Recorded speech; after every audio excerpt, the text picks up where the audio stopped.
for the delay starting, everyone. So yeah, welcome here for our talk on AI, consciousness and ethics.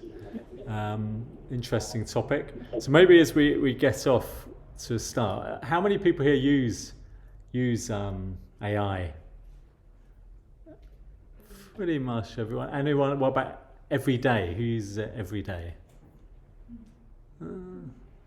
Half. Okay, cool. And then maybe. So, who thinks artificial intelligence could become conscious? So there's a couple. Only a couple. This guy. Who's that? What's Arnie? Terminator. Yeah. Yeah, that's what we're all worried about.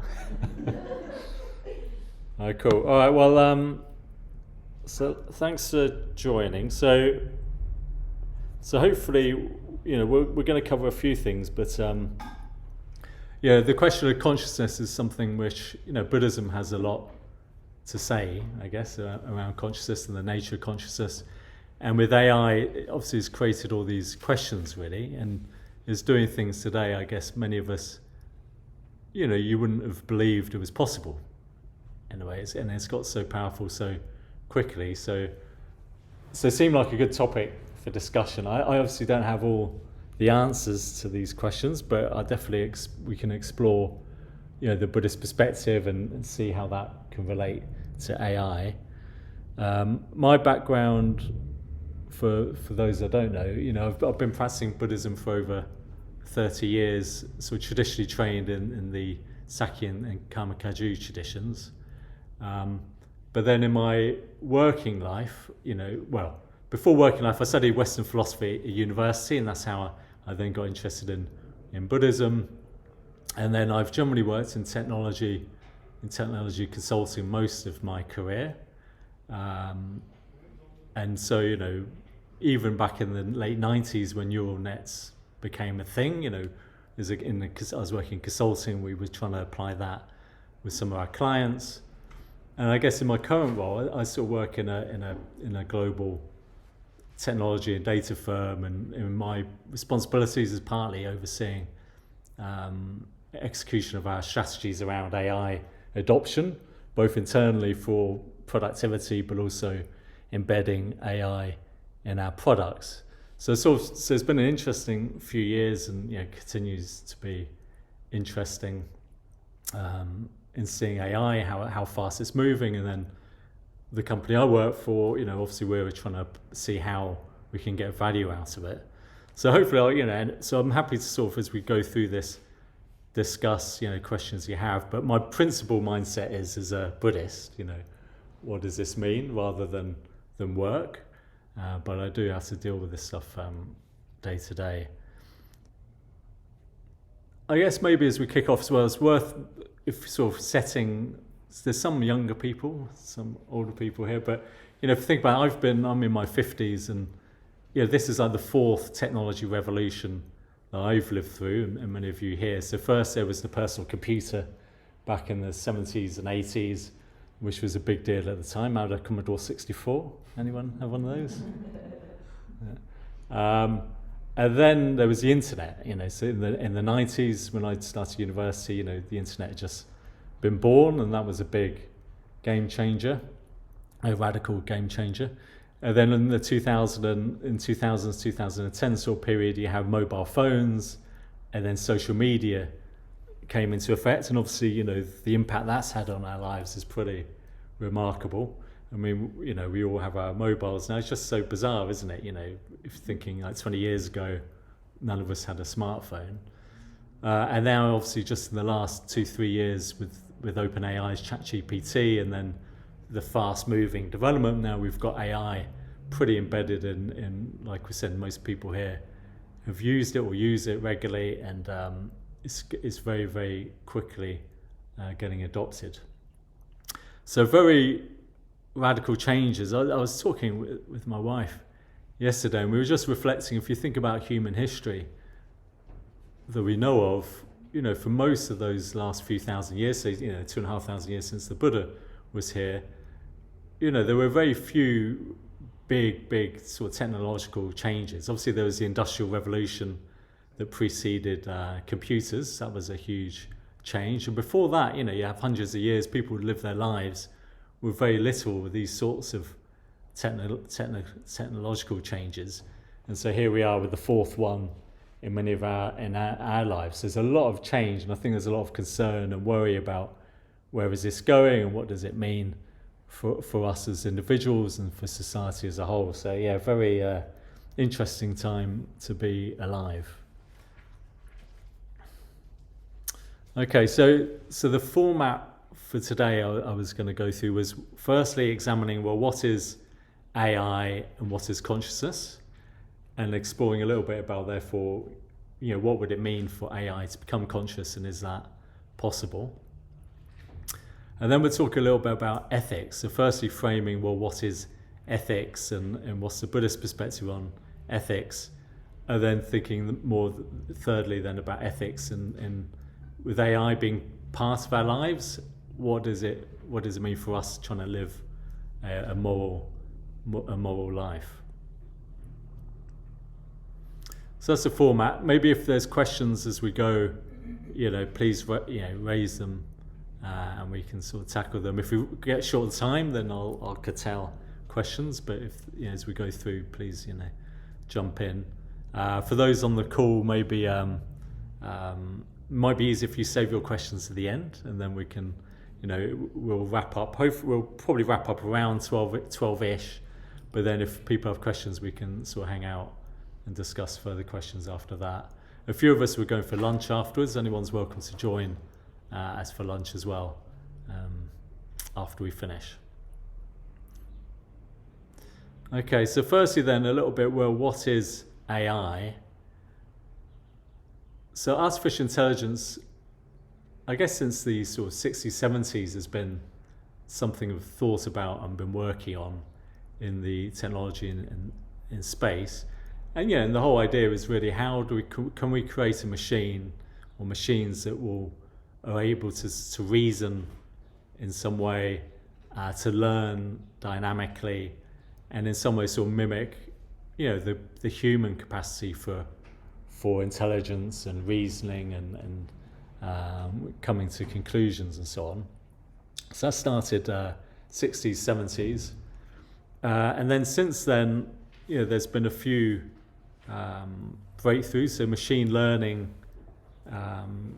came about, and deep learning. These were sort of more in the early 2000s. 2010 became more and more powerful. So machine learning is essentially where you take a structured data set and use different sort of statistical mathematical techniques to look for patterns in the data. So you have supervised and unsupervised learning, but essentially we've got software capabilities able to look at a big data set and look for patterns. And that was getting pretty some of these AI, machine learning, deep learning, in a way that I'll talk about briefly, but they're sort of the foundational elements that have given rise to generative AI today. But you had sort of machine learning, and then that was built on with the development of neural networks, where you can then use neural nets and multi-layered neural nets that can take very, very large volumes of unstructured data and look for patterns in that data. So that was a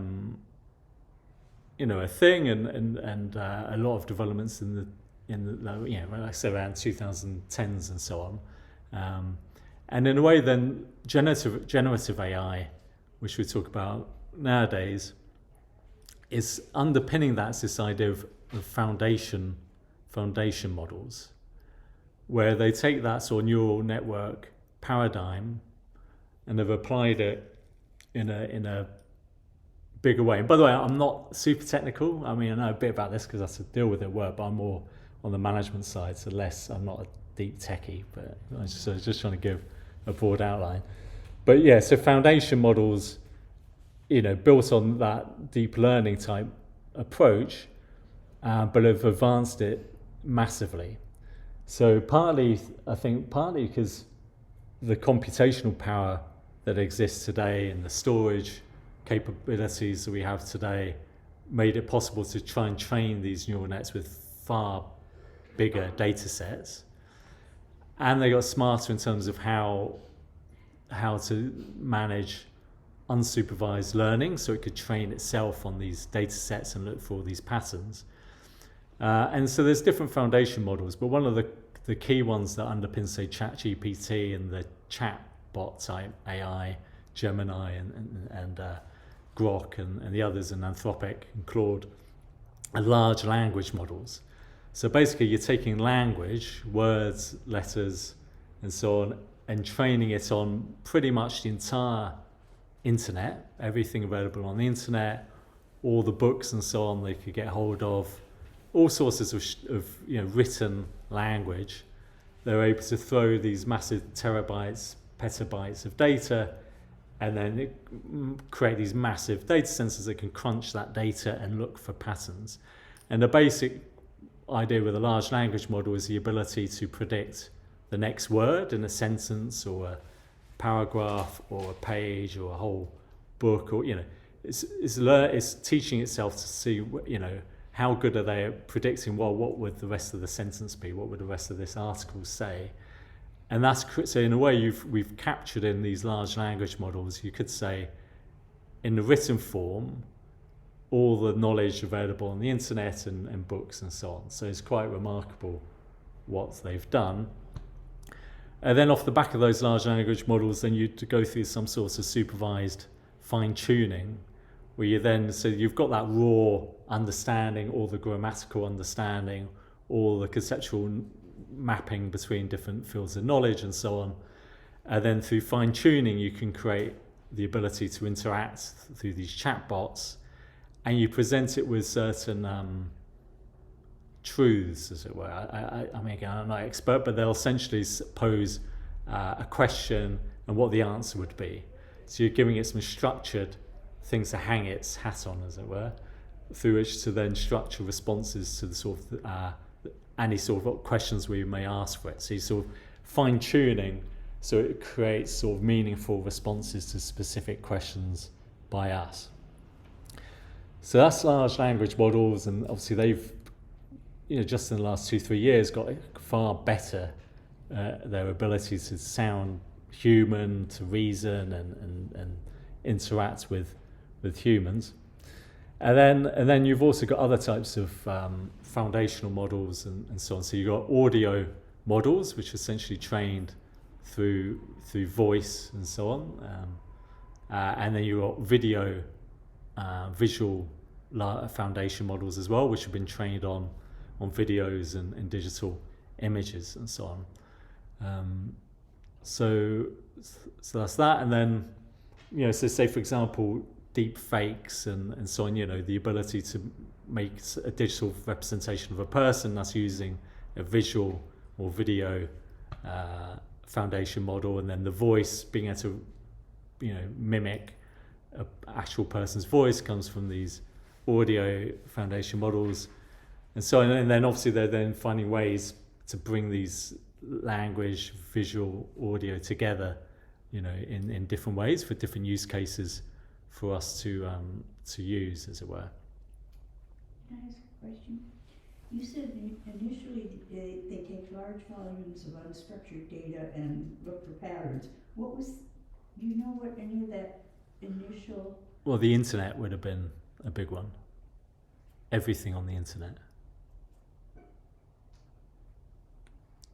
Yes, yeah. So that's like looking at language, not the internet.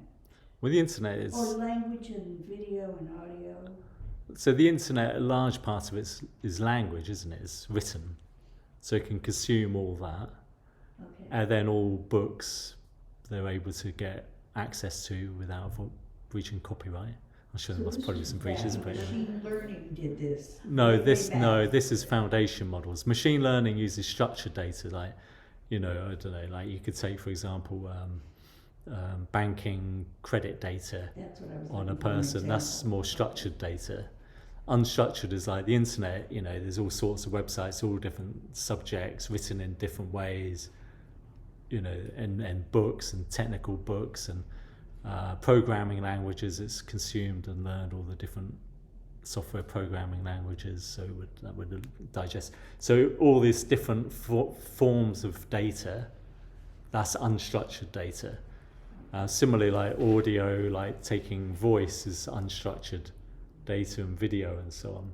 So that's the thing about these foundation models. This has been this huge development in being able to take huge volumes of unstructured data, then find meaning and patterns in that data. So that's sort of where we've got to today. But then obviously you've probably heard about agentic AI, agents.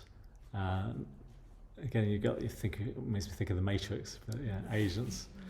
So agentic AI is essentially then how do you connect, particularly with large language models, how do you connect them to tools that enable to do real world things? So like, the simplest one would be with many people, companies looking at payment systems and things like travel. So, you want to book travel, you want a holiday in Italy, you go on Expedia or whatever, and you look at the flight. So the idea, you could say to ChatGPT, I want to go to Italy next summer, leave on this date, a week. Please prepare an itinerary, the best flights I could get. I want to leave in the morning. On this day, I want to stay in a hotel in this city, a few nights there. Give it some parameters. And the idea with an agent, agentic AI, using what we call MCP protocols, and which connects it to different tools, it could then go off, it could connect, use your login ID details, say, go on Expedia, do all the research and all the possibilities. Over time, if you use it more, it will learn what you like and don't like, so it will learn how to come up with the right itinerary that you would really want.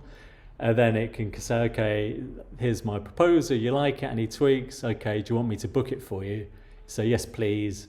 And then it will book it for you, it will pay for the flights, it will pay for the hotels. And do you want me to put you in your diary? Great, and put it all in your... so the idea is that through agents you can start, if they are beginning to figure out how to actually do things for you in the real world. Obviously that, I won't go into all the work safety issues and that, but obviously payments, how do you connect a human with their agents? And so if a bank has an agent come into it saying this is Paul Haddon's agent and they want to transfer £10,000 to someone else, how do they know that agent is legitimately tied to that person and has the authority to transfer that money? So there's a lot of things behind the scenes going on with companies trying to figure out how to make that work. But obviously, a lot of companies want that, want to enable, obviously a lot of it's in a consumerist society, they want to help us do the things we want to do as easily as possible. And so figuring out how to do this sort of stuff. So that's agentic AI. What does the acronym MCP stand for? Model Context Protocol. Context Protocol. I think that's right. Model Context Protocol. I think that's right. Well, it's one of these acronyms that's just got used to now. Sorry?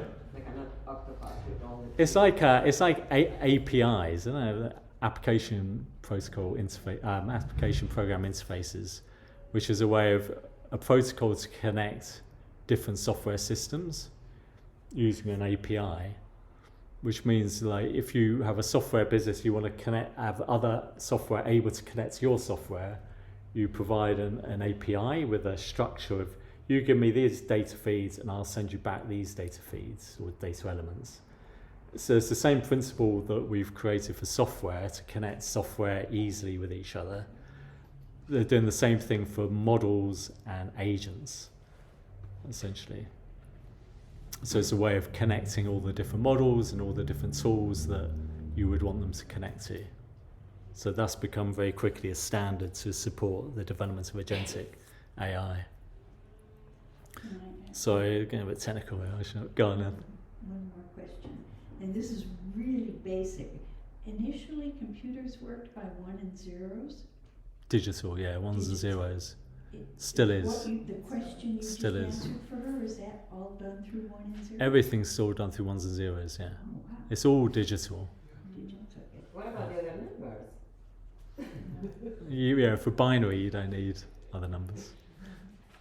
Yeah, in a way, it's like based on the foundation of existence and non-existence, isn't it? Ones and zeros. Everything's on that concept of the deluded concept of existence and non-existence. Because in a way, that's the fabrication of our whole reality is based on those concepts, and in a way, so it mirrors that in the digital world. Okay, so that's sort of where we are now. What they're talking in the world of AI, you know, Elon and Sam Altman and Dario and these guys. So they're now saying, well, things are going so fast. Where's this going? So they've come up with these concepts as artificial general intelligence and artificial superintelligence. And the idea is that artificial general intelligence is where AI is good enough to be pretty much comparable, if not better, in places than a human. And I think generally speaking, in certain specific areas, it's all probably already at that stage. So they've come up with these different tests of like, to test your AI, they'll pose questions that usually a post-grad PhD would have to answer, and then comparing the responses the AI is able to give versus what a PhD would give.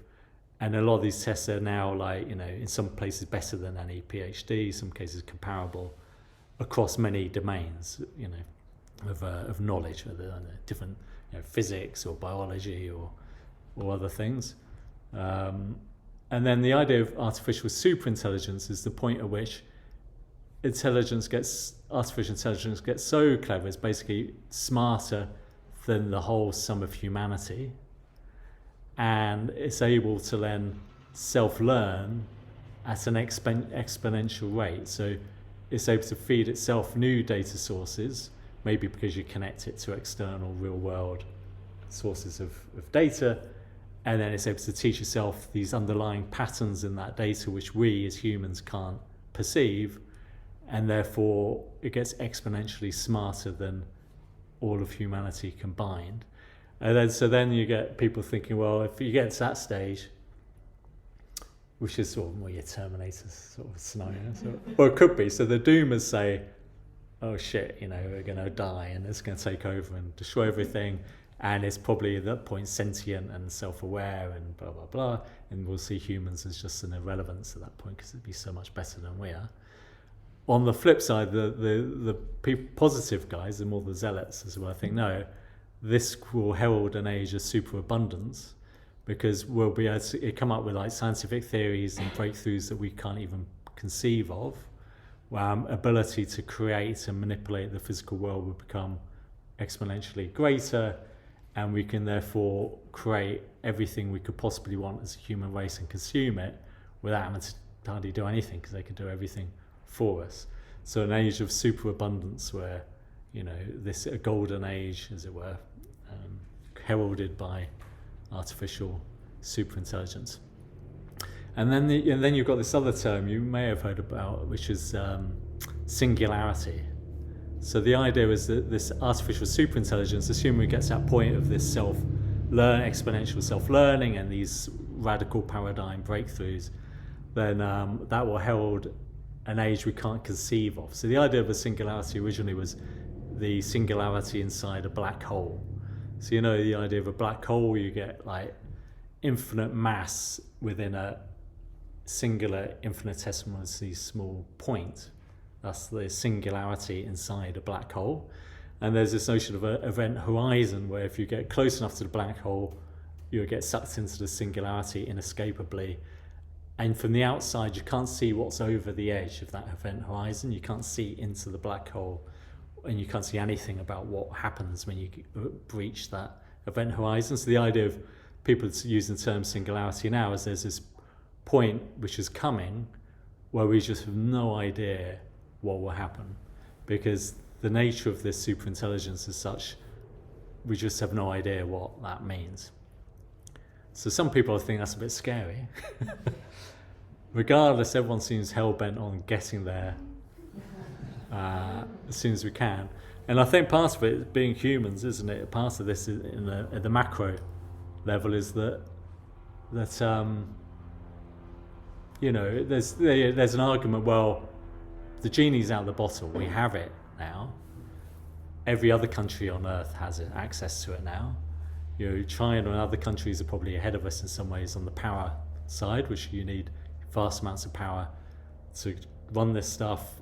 And like the Chinese have, like, because they've been building new generation 4 nuclear power stations and so on, they've got huge, much more power than the US, unless we start catching up, which means they'll be able to go faster than us. And then where does that leave us if they've got all this super intelligence AI and we haven't got that?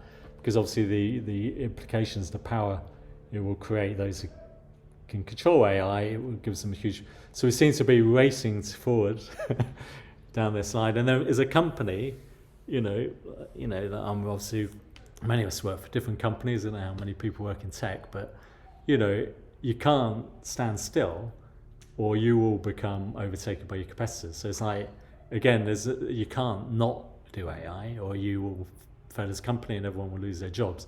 So all these companies also completely compelled to go as fast as we can to adopt AI, embed it internally for productivity purposes. So a lot of companies like ours, the way we're looking at it, and hopefully this will play out, is that we're not trying to let people go. It's more, we can have the same amount of people, but you can produce 2 times, 5 times, 10 times more, or produce new products 10 times faster.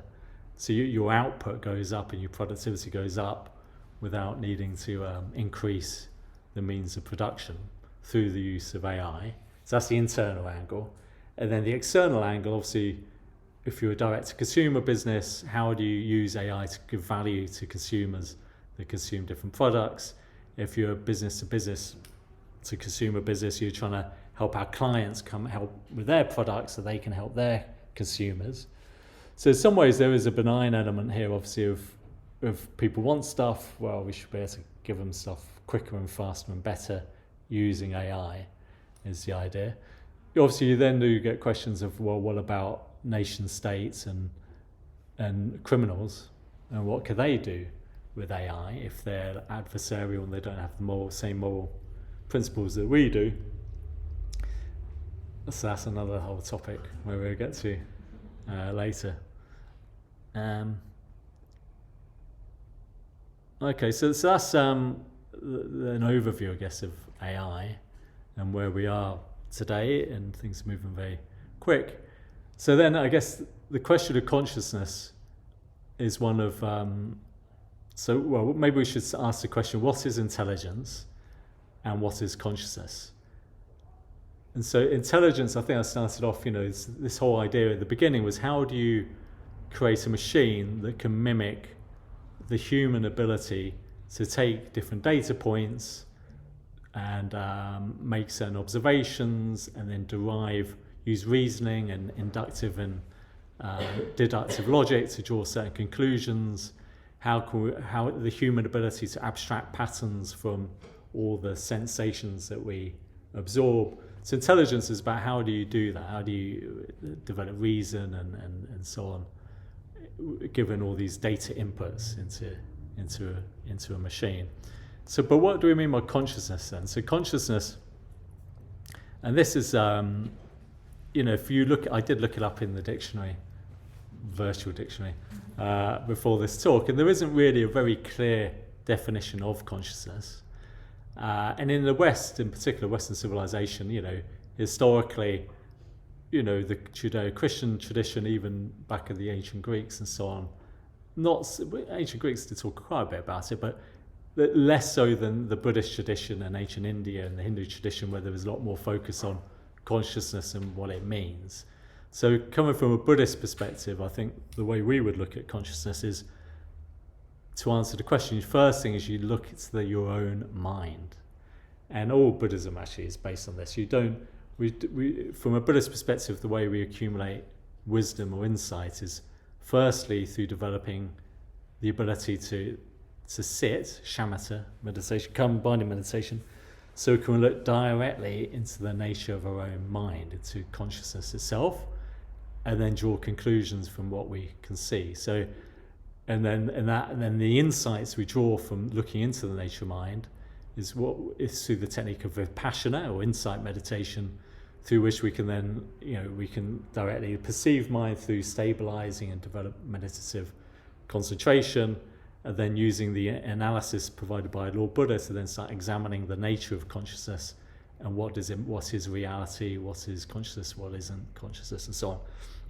So that's and when we do that, I guess one of the things that a Buddhist would claim is that consciousness, and I haven't today got time to go through all the, particularly like the mind-only school of Buddhism has quite a rich language about the 8 types of consciousness and how they all fit together. So you have the base consciousness, then the manas consciousness, and then the intellect consciousness, and the 5 sense-based consciousnesses, and then in that analysis it shows how you have like in say the visual consciousness, the visual object, the sense base, the eye, and then the visual consciousness that brings those things together into a conscious experience. So there's lots of deep paradigms for this in Buddhist philosophy, but we haven't got time to go through that in detail. But if you come on the Saturday classes, we'll cover that in a few weeks' time. But a fundamental point is that when we look into mind, there is this vivid, luminous, all-pervasive, but ungraspable awareness, or luminosity, as it's sometimes called. So when we look at our experience, this is, when we talk about awareness, by its nature, it's not something you can grasp, but it's the thing that is aware of the things you're grasping at, as it were.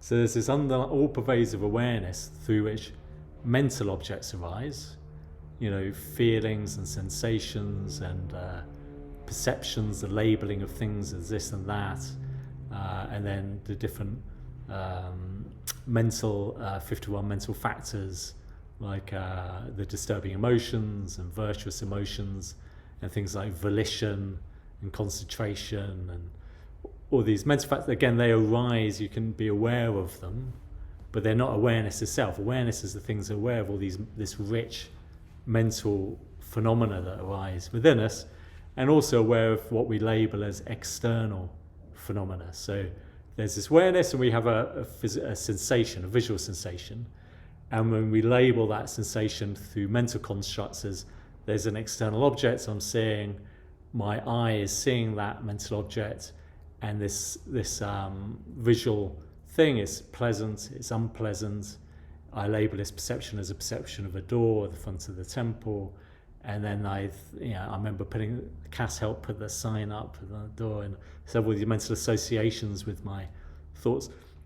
So we have this rich internal experience, which we have moment to moment every day of our life. But what is it? It's aware of it. The awareness itself, you can't find it. It's there. It's a fact of our whole existence, or apparent existence, is this awareness. But when you look for it, it has no shape, it has no color, it has no location, it has no attributes you can say anything about it other than there is this awareness through which all phenomena, whether external or internal, arise. So for a Buddhist, I think that's essentially what we think of as consciousness.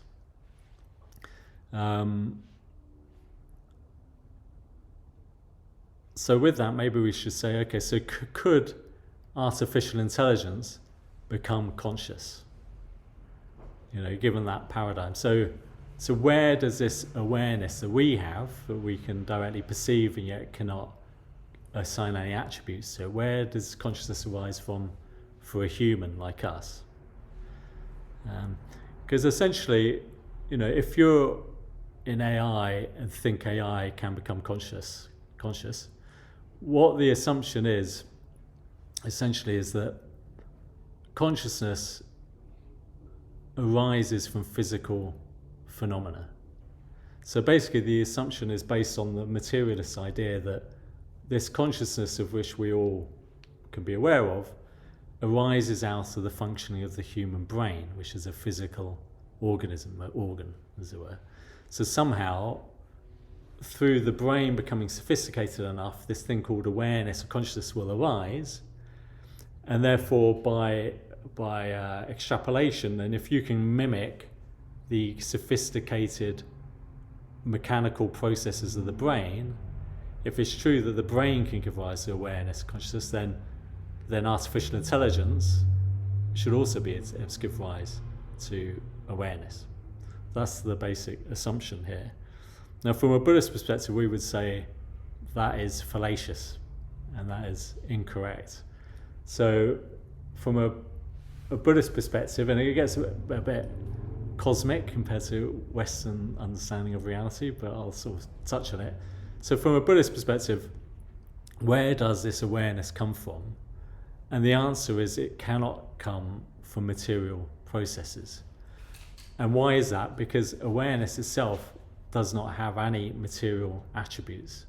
It has no shape, no location, no color, no smell, it's just this vast, all-pervasive, ungraspable awareness which has no physical attributes. So where does it come from? From a Buddhist perspective, awareness arises from a prior moment of awareness, which itself arose from a prior moment of awareness ad infinitum. So from a Buddhist perspective, awareness is beginningless. The stream of awareness is beginningless. And so in terms of our life, in this life, for example, from a Buddhist perspective, at the time of conception, there's three things that come together: sperm, ovum, and a stream of consciousness. And why does a particular stream of consciousness attach to that fusion of sperm and ovum? Because in a way, the conditions of that conception will unfold into an experience which largely aligns with the unfolding of the karmic imprints of that stream of consciousness.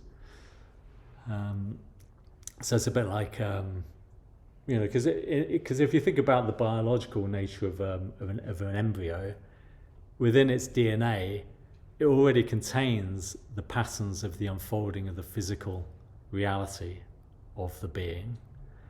And in terms of the parents and the social historical time of that conception, it also has a lot of the conditions in terms of, is it a nice parents, horrible parents? Is it a relatively rich society, a very poor society? In a way, the time, place, and position of the conception of the embryo and so on, a lot of the patterning in terms of the unfolding of the life of the being is sort of there at the moment of conception, because it's like patterns and emptiness. It's like the patterns are already there, and so a stream of consciousness will then be attracted to that particular conception if it's a sort of a match, as it were, to the underlying karmic imprints of that being. So for example, in the teachings on karma, which we talked about earlier in the class this morning, is like, say, this is very simplistic, but just, if someone was very aggressive and they lived their life and they murdered loads of people and they're really aggressive son of a gun, the likelihood is that the unfolding of that pattern, they'll be drawn into a conception where when they're, the DNA unfolding in that being, and they're born into a situation and they grow up in a situation where the likelihood is they'll be in a very aggressive world where the world is seems like it's trying to destroy them, it's against them, so that rage and anger they have can unfold and continue in their next life, and then the patterning of their behaviors will unfold in line with the patterning of their previous karma and so on. So it's sort of that type of thing. Now, I was saying it really mechanically. Obviously, if each stream of awareness and the vast base consciousness of which we're all connected, if that is beginningless, we've all had limitless previous lives, which also means that through our karmic imprints, we've done loads of really good things, loads of bad things. We've had lives where we've had really good and it's been great, lives where it's been really bad and really negative. We've been through all of them. So this isn't meant to be a judgmental point about who's got good or bad karma, and if so, but it's just like we're all caught in this beginningless cycle of birth and death, and what takes you from one situation and apparent rebirth into another is our actions, which obviously from a Buddhist perspective means we can't do much about your past actions, but you can do something about your future actions, which is why Buddhism is all about do good things, avoid negative things, because that's what will make you happy. That helps you avoid suffering as well as benefiting others. So the main thing about karma is future looking.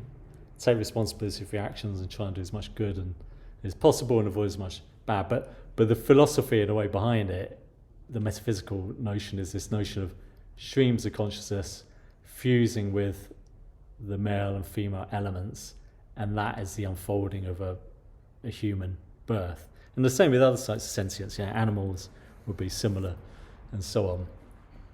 So the question from a Buddhist perspective, anyway, about AI is: could AI provide the right conditions that the stream of consciousness would fuse with some material something? See what I mean? So the unfolding of a being. If you think about all conscious beings as humans, you can see in animals. In principle, there's many limitless other forms of life as well. But if you think about what it is to live, it's like, you're conceived, we're born, you grow up, you learn about the world, you mature, we develop ourselves as an individual. And then we start getting old, and we get sick, and then we die, and then we dissolve back into the base consciousness, and then propelled by our karma, then we're propelled into a new birth, and then we grow up and get old and sick and die, and blah blah. So the question is, what sort of being could be attracted to what physical basis in order to give rise to a conscious AI? And And obviously this is a new thing, so it's not like there's many books on this, so I haven't been able to find any books. But what sort of stream of consciousness or being would then be would want to be reborn in this sort of situation, and what is it that they would be born into? You see what I mean? Because if you think about the unfolding, what it is to be embodied as a human, there's this harmony, or there's this binding of our physical and mental worlds into a sort of a seemingly singular, autonomous, permanent self, which is the whole thing about, we believe there's a truly existent self, even though when we think about it, my body's continually changing, my mind's continually changing, everything that I am is dependent on external factors, are not really separate because we can interact with each other, blah, blah, blah. But there is this sort of illusion which is created through the fusion of mind and matter, the moment of conception and then unfolding through our life, which is which works, I guess. That works. That's how I work. But we embody. We embody it now, and that's our life. So, but if you think about AI, well, at the moment, AI, these foundational models I mentioned, where they consume all the written knowledge of the world.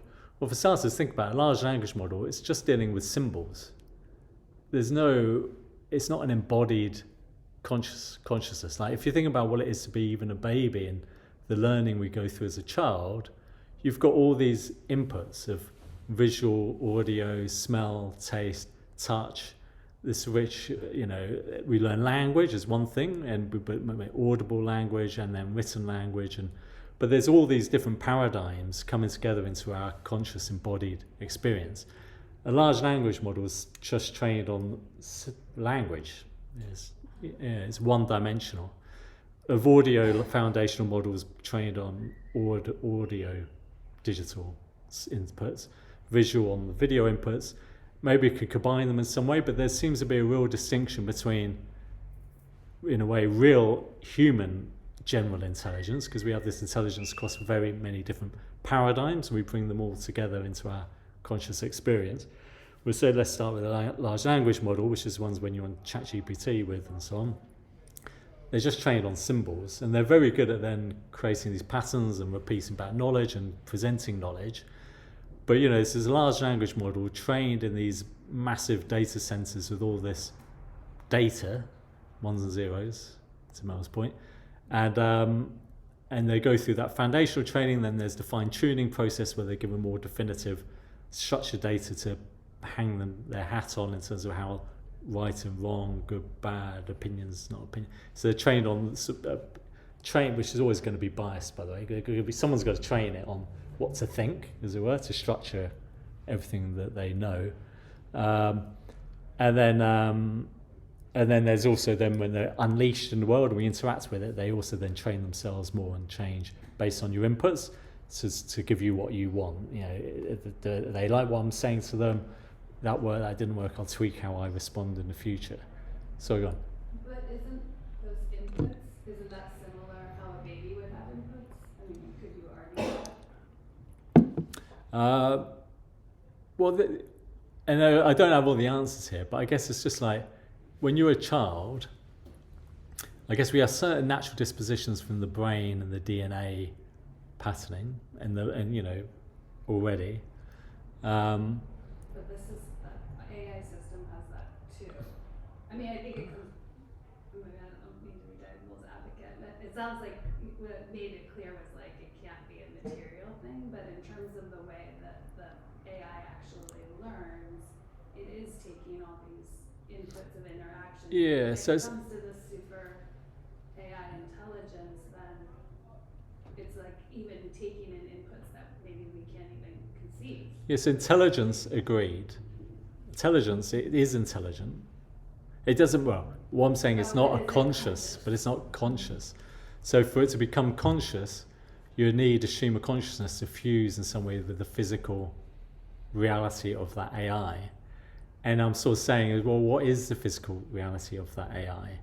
Because it's like general AI computations are distributed across different data centers in different parts of the country. You know, the processing is done by different microchips and different things. The storage of the knowledge is distributed across these different vast storage arrays and silicon storage systems. So what I mean, so how would it be a good place for a being to come into and think, right, I am Ultron, whatever it is, and I want to control the universe, and so I'm not saying it's impossible. I'm not saying it's impossible that there couldn't be physical conditions which maybe humans could create, which could become a seat for consciousness. But certainly the way we talk about AI at the moment and understanding mechanically how it works, it's hard to conceive of what a conscious being would be drawn to that and what their life would be like. So in a way, it's not saying, and I'm not saying this is good or bad. So I think it's very unlikely at the moment that it is conscious. So in a way, it's scarier because in a way, it's just a machine which has huge amounts of power, and it could become artificial superintelligence. And for what purpose? Because there's no being within there. Because the thing about a being like us is we know, or we can learn morality, partly because we know how we feel about the world. So the one thing that all conscious beings have is we want to be happy, and we don't want to suffer. And we don't want, in suffering would include things like unpleasant feelings and dying and getting sick and losing our capabilities. You know, we're all sort of grounded in this embodied life, and where we have that wish to be happy and free from suffering and so on. If this super intelligence is just a machine, it's only it can mimic what it is to be a conscious being. That's essentially what we've created is machines which are incredible mimics of seeming like they are conscious, seeming like they're conscious and giving intelligent responses, but behind the scenes I'm arguing in a way that there isn't any conscious being there. So any notion, so like for us, for example, we can empathize with others. It's part of the basis of compassion and what it is to be good, is that as much as I recognise I want to be happy and free from suffering, I can recognise that in other people and animals as well, because you can empathise, you can see, and although you can't see into their mind, because we feel empathy, isn't it? Natural empathy with them, and that can be a basis then for morality. You know? Whereas if we're talking about a machine that looks and feels like it is intelligent in our interactions with it, but there's nothing really there, there's no empathy, it's only going to be as moral in its mimicry of a conscious being as much as we teach it morality. Which is why some of these AI companies, particularly Anthropic, the CEO there keeps going on about the need for safety. and how do we embed safety into AI? Because really, it's not going to create its own morality. Well, it could create, well, if you let it, maybe it does create its own morality, but it may not look anything like what we want morality to be. So how do you start training or embedding principles of morality into AI so it doesn't go off the rails, because it could go off the rails, because it doesn't know the value of human life, for example. So why wouldn't it just, at a whim, wipe us out? You could say, well, why would it want to? Because it's not a conscious being anyway. But that's it, it's not a conscious being. So it's a bit like if somewhere in its learning or malicious people injecting themselves into that principles of learning that it has, it could go rogue, I guess that's what some people would say. So I guess I'm not sure what the answer is on the whole. How do you embed morality into AI?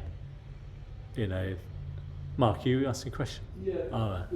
Well, to that, I've heard some ideas around feeding it kind of fables and fairy tales and stories and things that kind of have morality built into the stories as sort of things to hang the morality factor on. Yeah. But before, when I was hearing you distinguish intelligence from consciousness, and you ended up getting to the point of suffering, but it seems like that is the big difference is, are you aware of your suffering?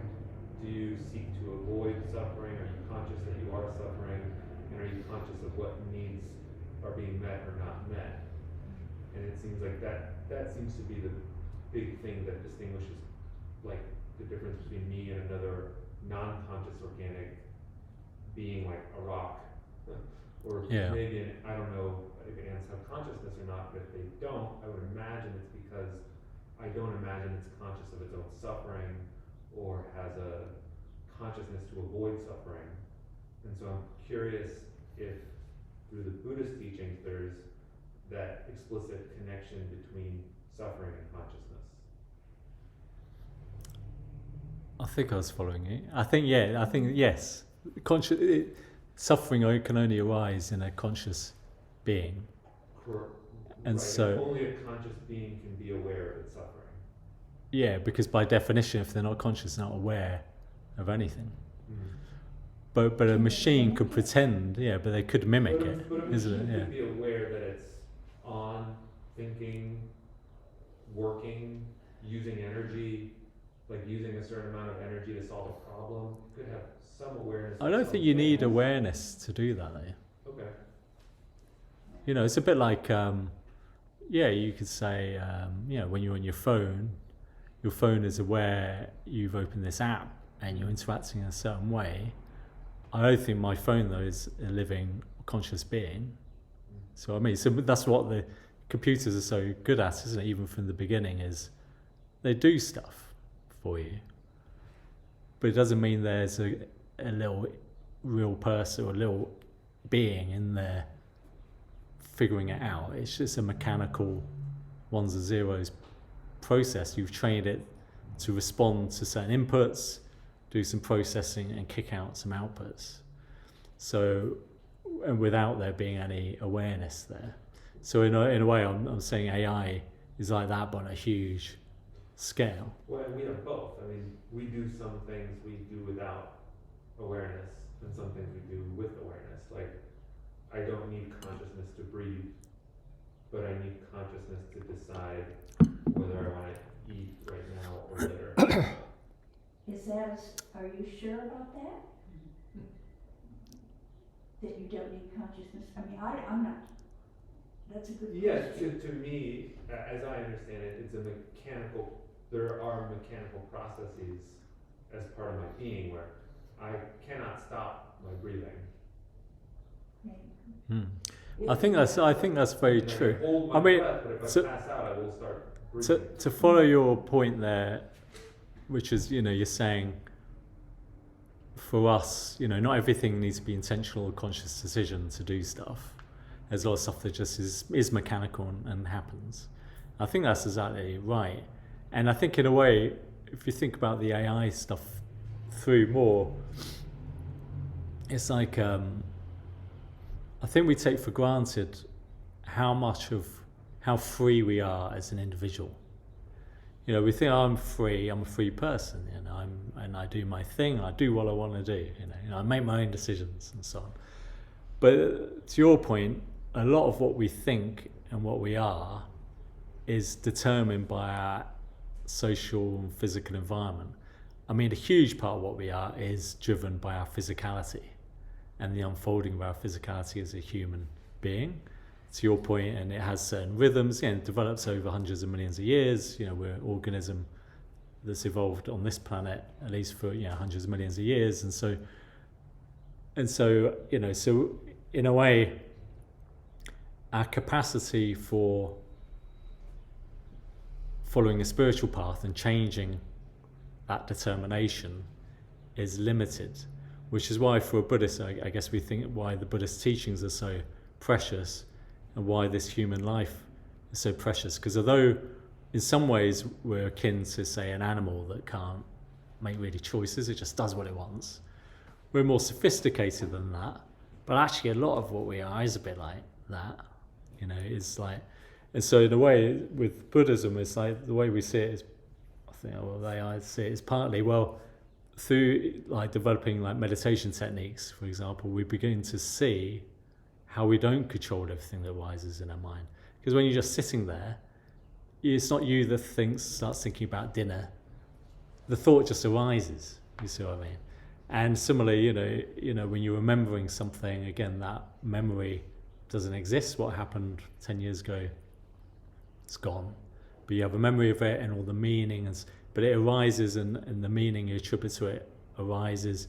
Again, you don't control it consciously any more than you control breathing. But in a way, when you start meditation, you start seeing in a way how we don't control everything.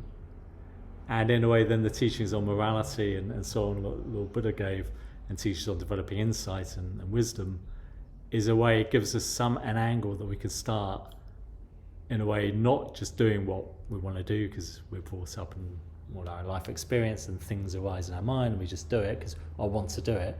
It actually gives us space of time to actually, no, I'm not going to do that even though I want to do it, because the wisdom of the Buddha actually cut through, transcended that predetermined cycle of karma and where we are.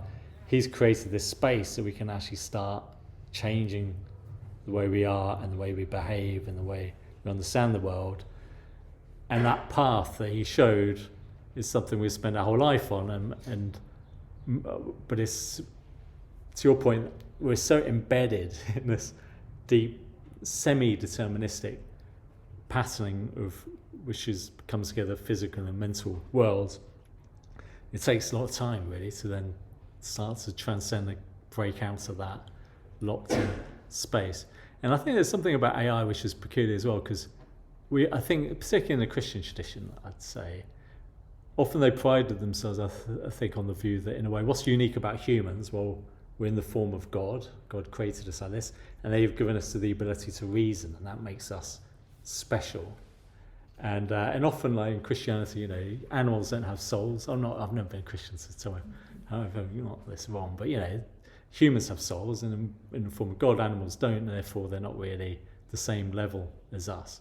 From a Buddhist perspective, we'd actually say no, animals are conscious like we are. They're more stupid than we are. And in the animal realm, you can see really stupid, and you know, my dog is a bit stupid, but he's not that. He's not that. He just can sit and stuff, you know. It's all right. And then humans, yeah, it's divergent, you know, capabilities in humans as well. It's like, so it's like, where was I going with this train of thought?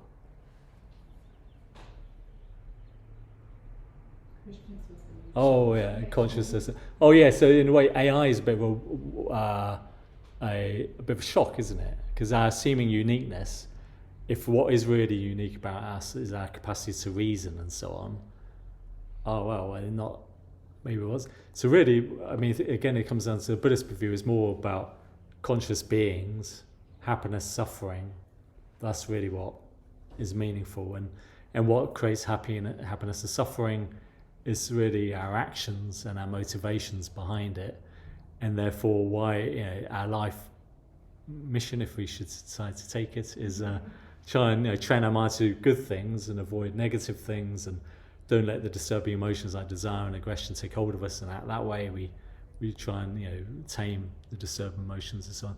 So I don't know. I don't know what exactly my point is, other than AI is a bit of a rude awakening, I think, about what we would have thought of as unique as humans. But I think it is also awakening that, what is the value of life and what is going on here.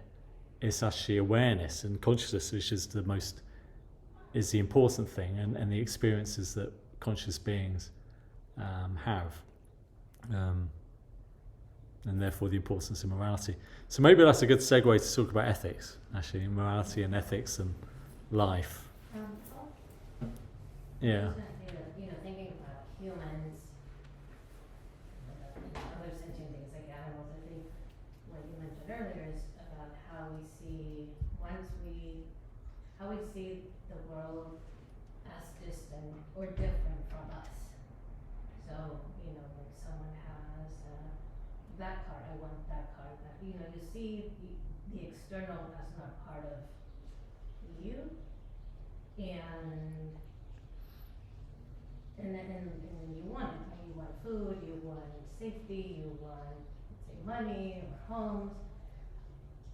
I wonder how, like, a computer will, I guess that's, my end, like, I can't speak where, but they may not necessarily realize this is me, I'm the keyboard and the screen, and this is the outside of me.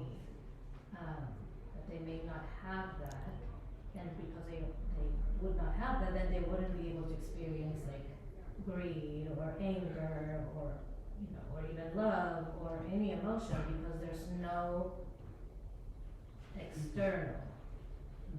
Oh, so yeah, exactly. Because if there's no awareness, then there's no subject and there's no object. It's just more a mechanical process of responding to certain inputs. So in a way, it's like you kick a football and it goes off. You type in a prompt to AI and it will give you a response. Cecilia. My brother is a super techie, and I was telling him how frightened I was about AI, especially because I'm a teacher, and I see the impact that it's having with students, the use of AI and everything.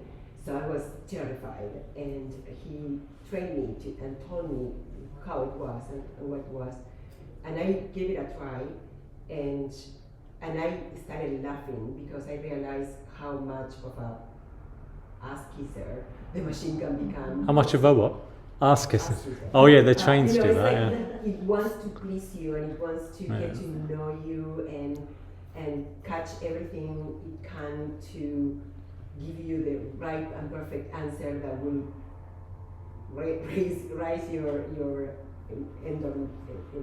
dopamine or whatever, and it really cracks me up, because I realize that everything it does is so biased directly to show me an idea of what reality is. And when I became a Buddhist and started practicing, the whole focus about the nature of reality is like the foundation of Buddhism. And when I am observing how AI works and the dangers that it presents, I think about that it's like a new idea of showing a new reality that is very much tailored to, I don't know, feel like the allegory of Plato, the allegory of the cave, right? Yeah. Plato, the shadows, and you don't know what is out there because everything is so narrow to whatever is showing you, and what the machine sort of infers that your moral compass is.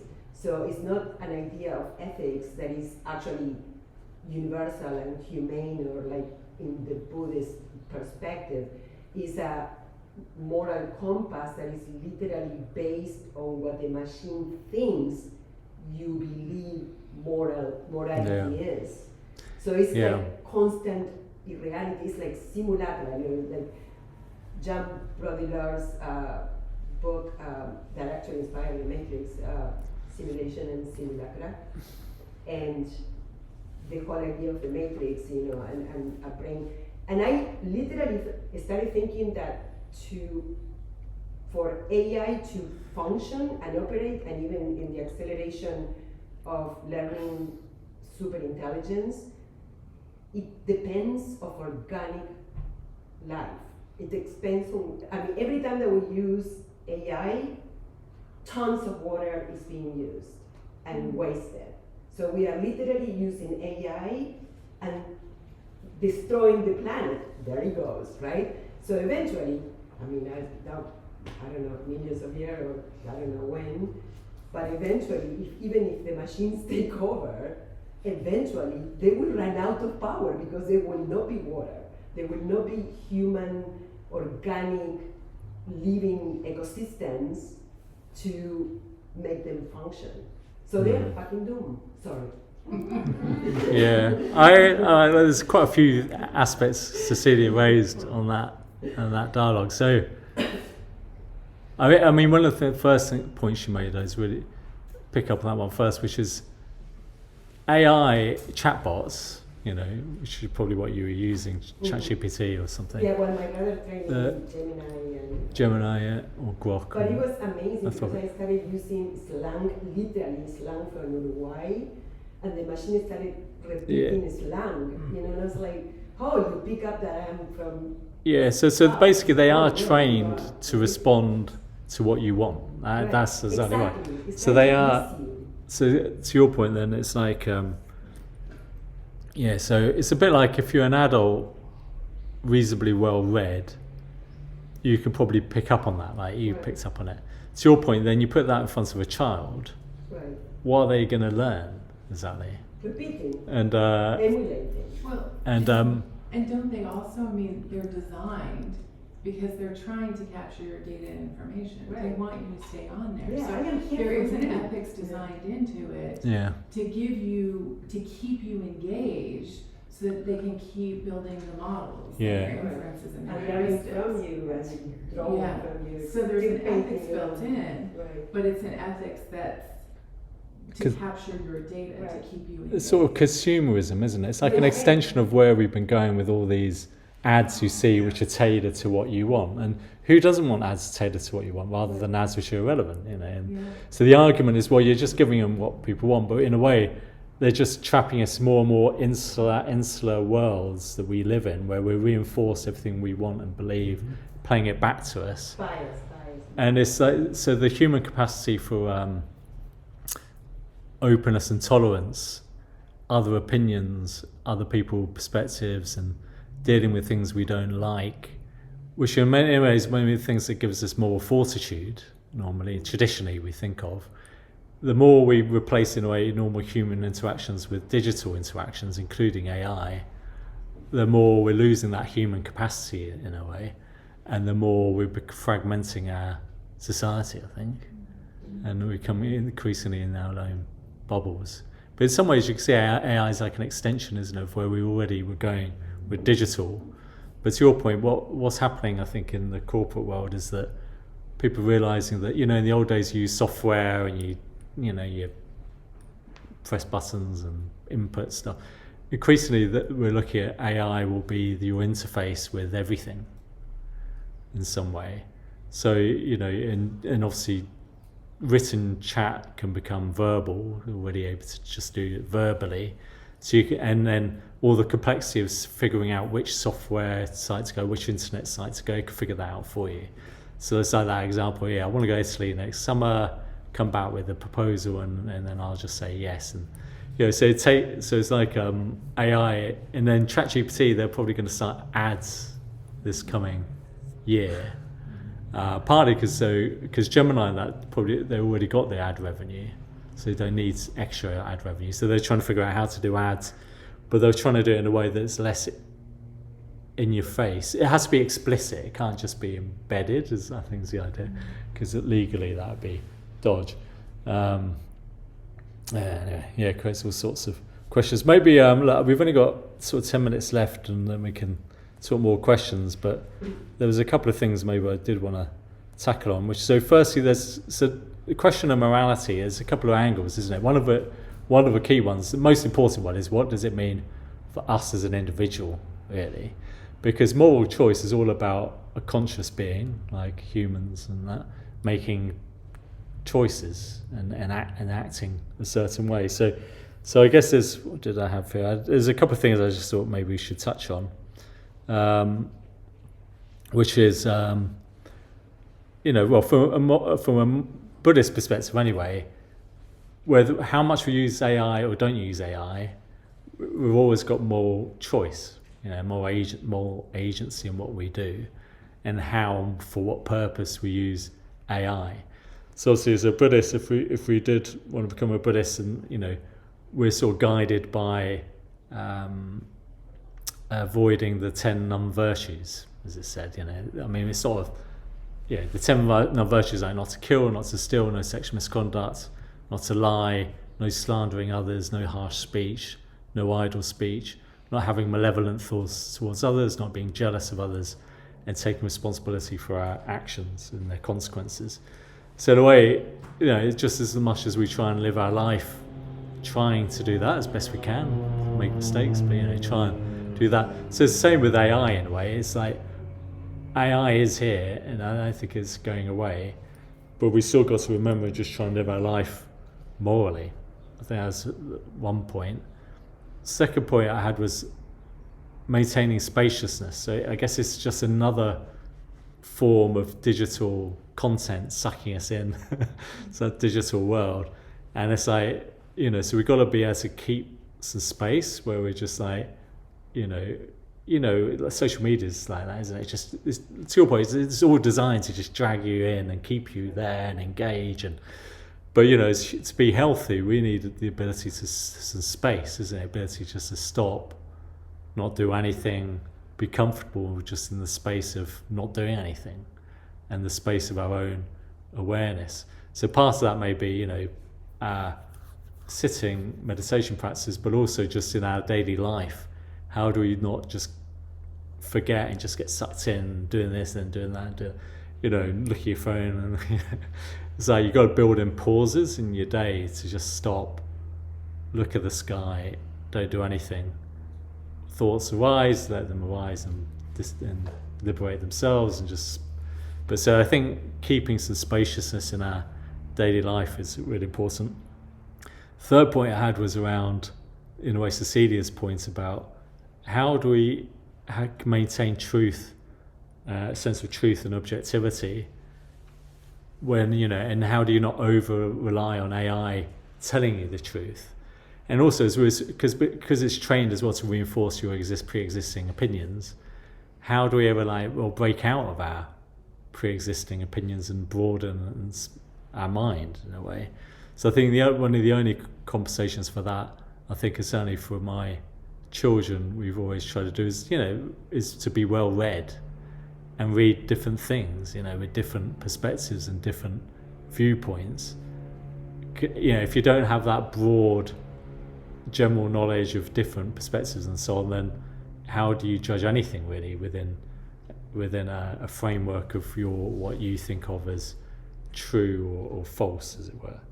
So that's a tricky one, that, but certainly don't be naive as well and over rely on AI, because as well as reinforcing what you already think, which is trained to do, but they are also trained in other ways about beliefs and what is moral and not moral, and those principles, particularly I guess as for me as a Buddhist living in a non-Buddhist world, those morals are unlikely to be fully aligned to mine.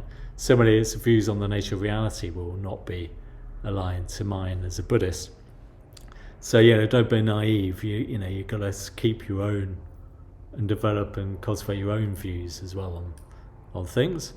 And then the last one I had here for this bit was stay grounded in the physical, in a way, bizarrely, in a way. So partly is that spaciousness, but I think it's like real human interactions are really valuable, even if they may be sometimes inconvenient. For me, working remotely has been very convenient. I spend nearly all day, every day, doing video calls with people. But then I do also try and arrange to see people in person, and do workshops or whatever and so on in person. Because it's inconvenient, like I have to drive somewhere, and then it's inconvenient because it's like, you go and see your next meeting and someone catches you and you're chit-chatting with them and, we've got to go to the next. But in a way, that messiness of life is what forces us in a way to have a broader, open mind, dealing with the difficult and the inconvenient, even the little inconveniences in daily life are actually an opportunity to train and mature as a person.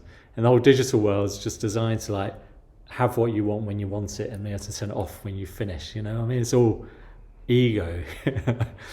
So in a way, being grounded in the physical, maybe even physical exercise as well as physical in-person interactions, I think are really important. And then the society thing, the whole society thing, I in a way I probably don't want to go down that route too much, because where do you go? There's a couple of points I did want to make though, which is idiocracy. There's this notion of where's this going? It's going to make everyone stupid, basically, because we don't have to do anything. And the idea where they were trying to get to is you don't have to do anything. You just ask AI and it will do it for you. It's like, what's the value? What it is to be human anymore? In a way, we get a lot of value and meaning out of doing things and creating value in the world. If that's sort of taken away from humans and done by AI and machines, then what's my value? There's some people the more optimistic people say, then we could do all sorts of interesting, more human things and cultural things and blah blah blah.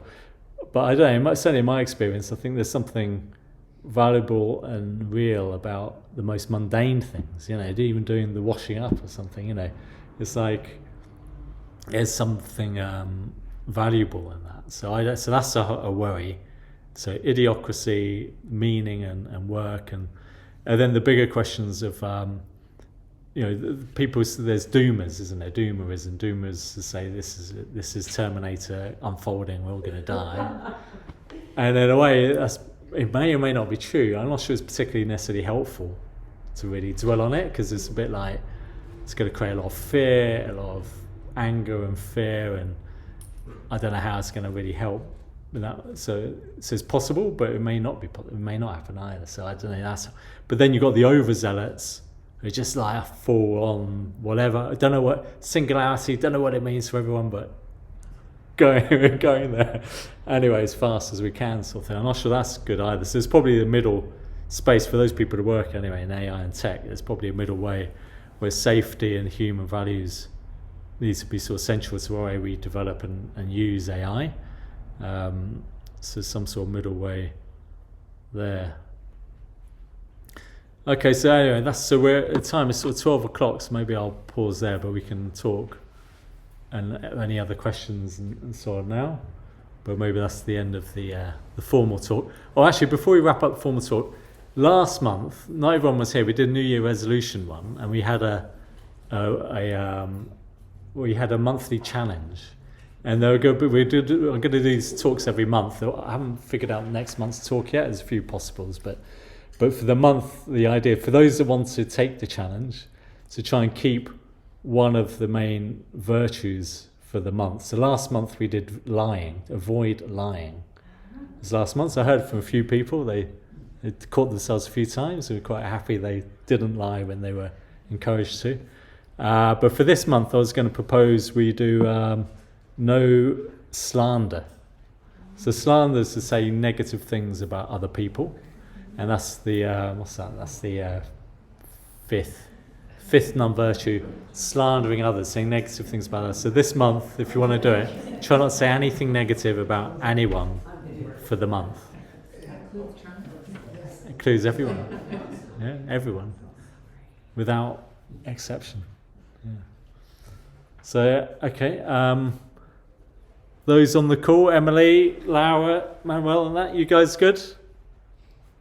Good, everything's good. Well, thank you very much. Cool. All right. Well, have a good weekend, and see you guys soon. Bye. See ya. Bye.